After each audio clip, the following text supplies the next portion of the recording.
Approved bond money, the state-of-the-art Southern Arizona Law Enforcement Training Center graduates over 230 peace officers every year.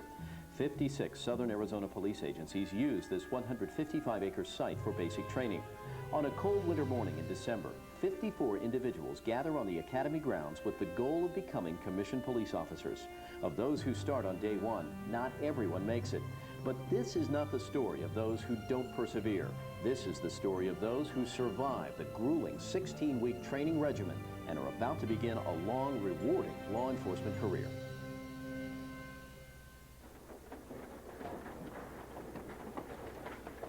You better move!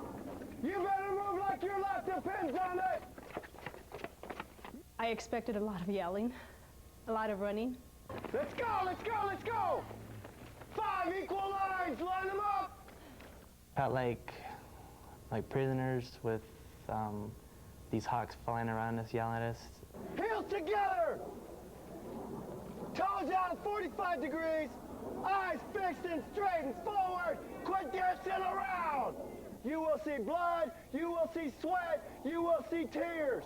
Is that understood? Sir, yes, sir! Welcome to the new revolution, people! But the quicker you gel as a team, the better you will survive as a class. To be a good class, you better have class. Is that understood? Sir, yes, sir! It's their Let's Get to Know You Day. So their whole job is to find something that's not proper with you and pick it apart. Now why this morning were you given instructions to check off a list and see if your name was spelled right and you check your DOB and your social security number, right? Sir, yes, sir. Why out of 54 people, you're the only one not checked? Sir, I did not hear to say check your name. I only heard You screwed up, right? Sir, I did not hear it, You sir. screwed up, right? Yes, sir. Thank you very much. And they did a good job. I thought it was going to be a lot like basic training. And sure enough, the first day, 20 years, came back awfully quick. Because in the entire 16 weeks is going to be just like this, people. Are you ready for the ride? Sir, yes, sir! Have you purchased your tickets for this e-ticket ride? Sir, yes, sir! This is not a cakewalk. You're going to earn it.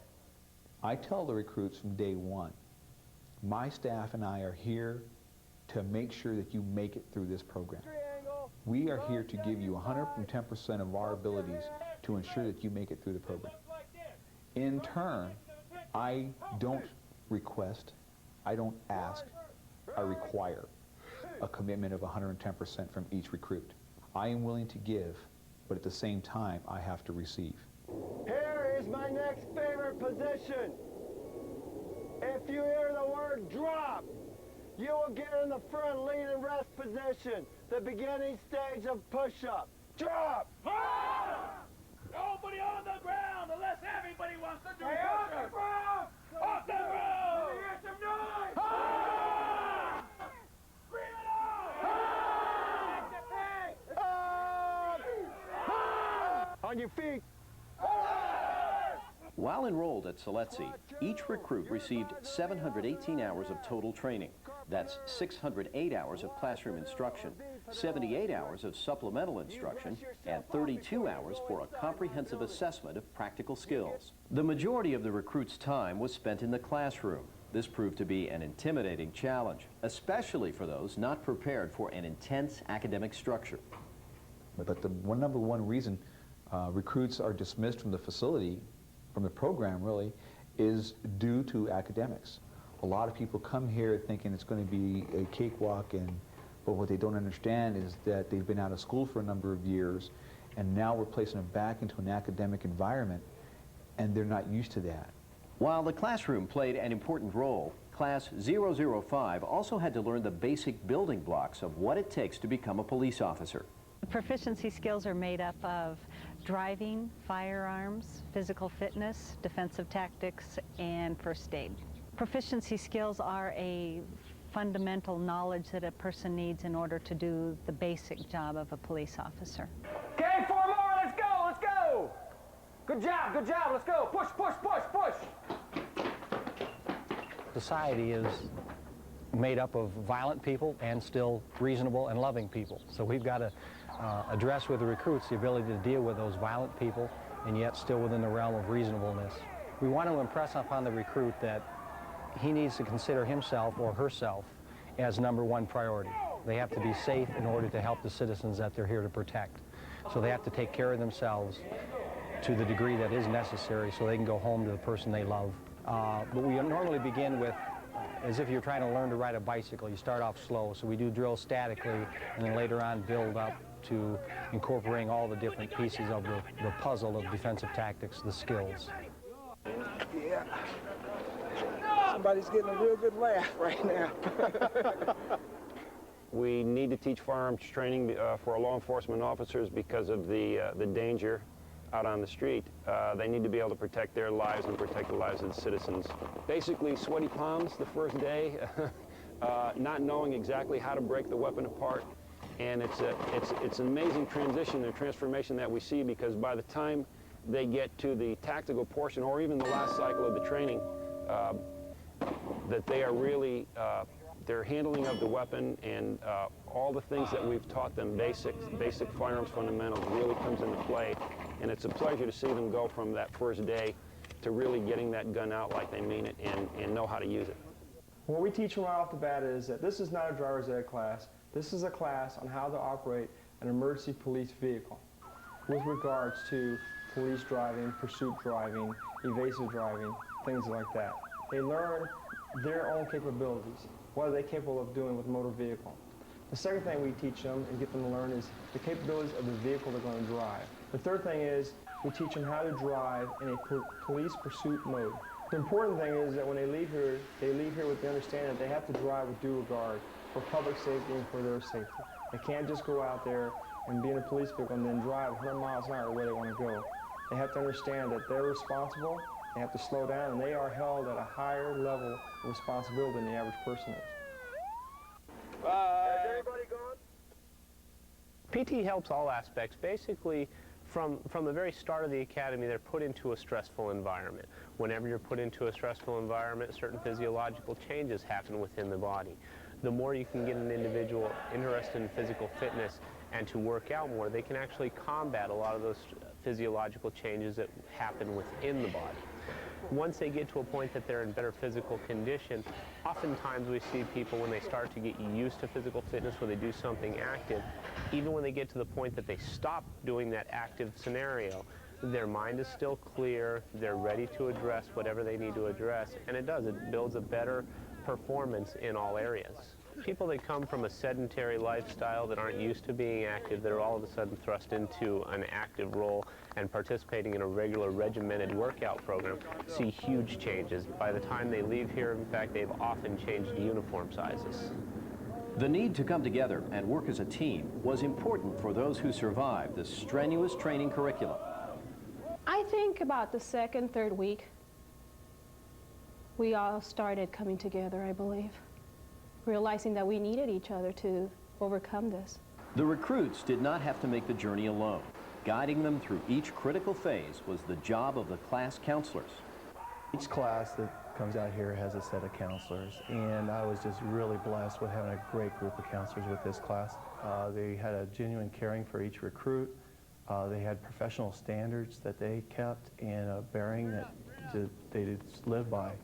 And it really showed as an impact to each recruit that was here.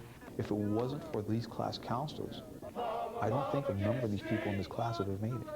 A lot of time was invested to get these individuals to this point. Here's a look back at the last 16 weeks.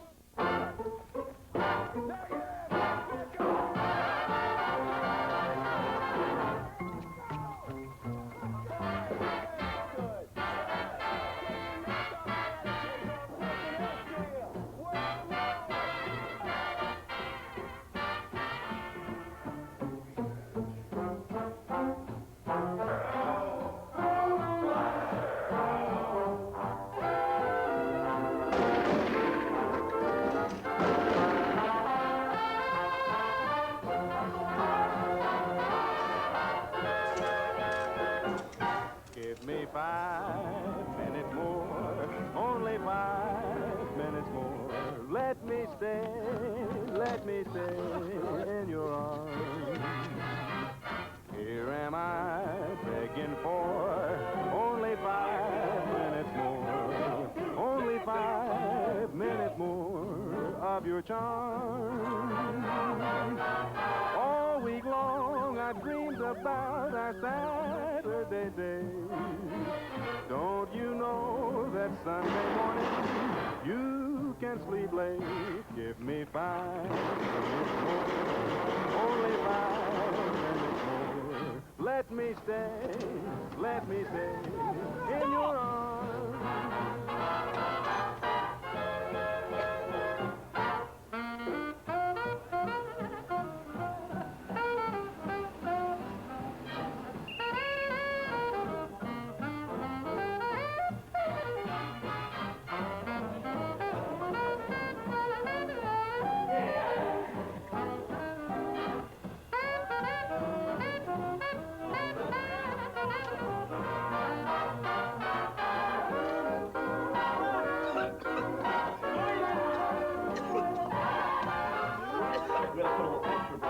Look this way. Looks like the winner's up there.